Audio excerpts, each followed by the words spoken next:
sedang dilaksanakan, sudah berjalan pembangunan akses jalan tol seksi 5A. Akses jalan tol ini akan menyambung ke arah Pulau Balang Besar, Jembatan Balang Besar dan Jembatan Balang Kecil.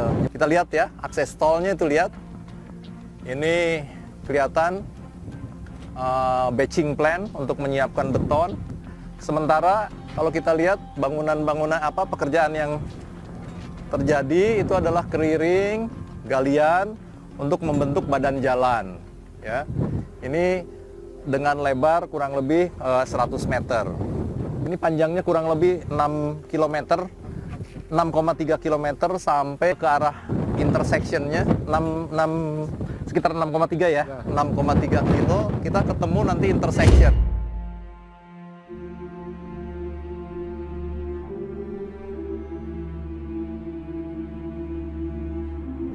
Kita ini membangun konektivitas jalan nasional, jalan tol, menyambungkan jalan tol Balikpapan Samarinda ke IKN, karena KPI-nya dari Balikpapan ke IKN harus tidak boleh lebih dari sekitar 30 menit. Nah, kita harus sambungkan dengan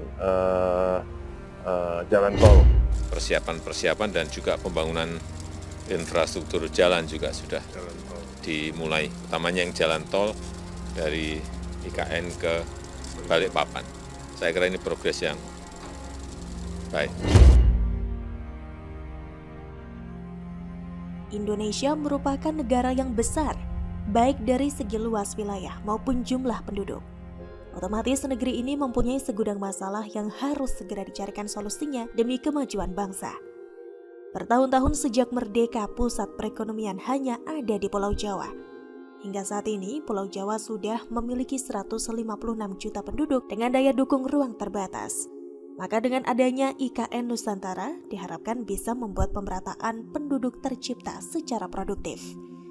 Progres pembangunan infrastruktur Ibu Kota Nusantara saat ini telah mencapai 15%. Pemerintah juga mewacanakan adanya proyek jalan tol bawah laut Ibu Kota Nusantara guna menghubungkan beberapa wilayah di sekitar IKN. Proyek tol bawah laut itu digadang-gadang sebagai tol bawah laut pertama di Indonesia dan menjadi yang terdalam di dunia. Meski masih dalam tahap feasibility study atau studi kelayakan, namun Kementerian Pekerjaan Umum dan Perumahan Rakyat atau PUPR terus mengebut pengerjaan Immersed Tunnel atau tol di bawah laut yang menghubungkan IKN dengan Balikpapan, Kalimantan Timur. Hal ini dibuktikan dengan mulai dibangunnya Jembatan Balang. Jembatan Balang akan tersambung dengan jalan tol menuju tol bawah laut ke IKN dan Balikpapan. Pembangunan tol bawah laut menuju IKN sudah diungkapkan oleh Kementerian PUPR sejak Januari 2022 lalu. Kepala Badan Pengatur Jalan Tol atau BPJT, Danang Parikesit mengatakan ada semacam terowongan yang ditenggelamkan di laut atau sungai. Tol bawah laut tersebut dibangun melintasi Teluk Balikpapan menuju IKN yang sedang proses pembangunan. Danang menjelaskan, tol bawah laut menuju IKN menggunakan teknologi yang disebut sebagai submersible crossing. Di sisi lain, pembangunan tol bawah laut menuju IKN disebut Kementerian PUPR sebagai usaha melindungi ekosistem sekitar dan lingkungan. Keberadaan tol bawah laut menuju IKN merupakan cara untuk mempersingkat waktu.